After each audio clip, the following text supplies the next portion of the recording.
The military ranking system has a lot of fundamental flaws, but it looks like the Navy's coming out with this crazy solution. They say major advancement changes for E1 to E4 sailors. Starting July 1st, 2024, all E1 to E4 sailors will be part of the Apprentice Advancement Alignment. What does this mean for you? Sailors will now be advanced from E1 to E4 based on their time in service, and there will no longer be advancement quotas or allowed slots for E4. Time in service for advancements as follows: E1 to E2, 9 months time in service; E2 to E3, 18 months time in service; E3 to E4 is 30 months time in service.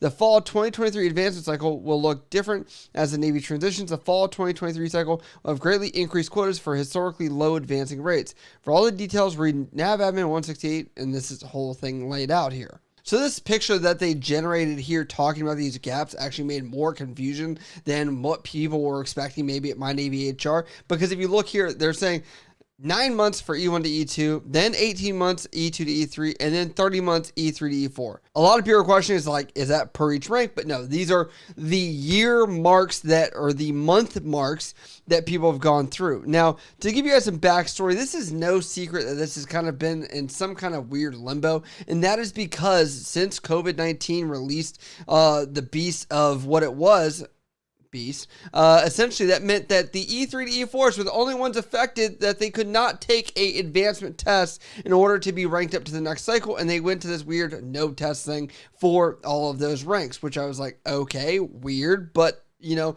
from then on, we've never actually had an advancement test for anybody from E3 to E4, and they just calculated points based on how good your evaluation was compared to other people. And essentially, once there's your time up and your chief liked you, you got an EP, early promoted advancement, the best one you could get, like an A+, and then bam, you finally made E4.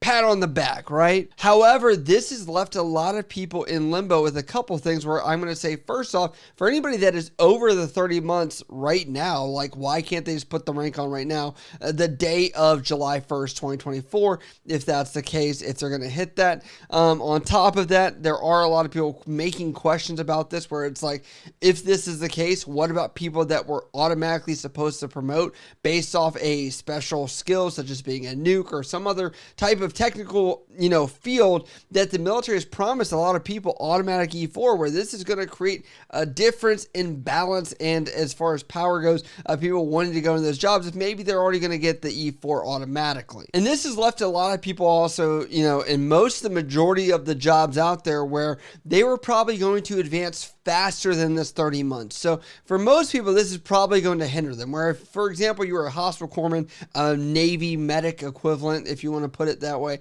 a lot of that's been over this 30-month timeline. So a lot of people are rejoicing that they're able to do this. When you have people that are in early ranks, they should be getting basic knowledge, studying, understanding different things that they are learning. And that's why the whole test and advancement was based off that at some point, in order to make sure that you had some background knowledge on the job that you're actually doing and testing you on that.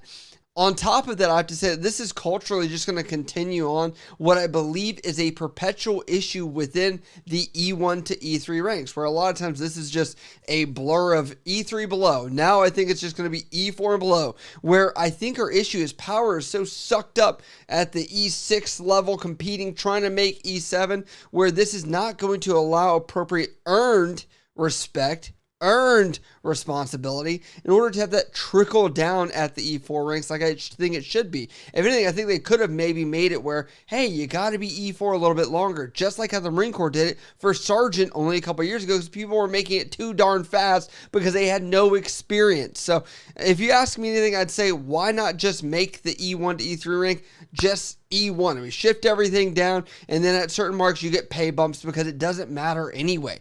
That's just my personal opinion, because no extra power is held between E1 to E3. No one's going to say, man, you're really a leader out there, right? So overall, I got to look at this, and I think this is only causing more problems of saying rank doesn't matter. It gives a trophy to everybody. Okay, I guess it's the solution to what it is, and it's less time that people are having to spend grading exams, writing exams, things like that in order to test test these individuals, but I do think that a lot of people that are out there in the military are wanting to earn this off of merit and being able to actually test and be able to say, hey, I've earned my place for this rank, because we do believe in some level of merit, not just this bureaucracy of it's just too complicated, give it out. You know what I mean?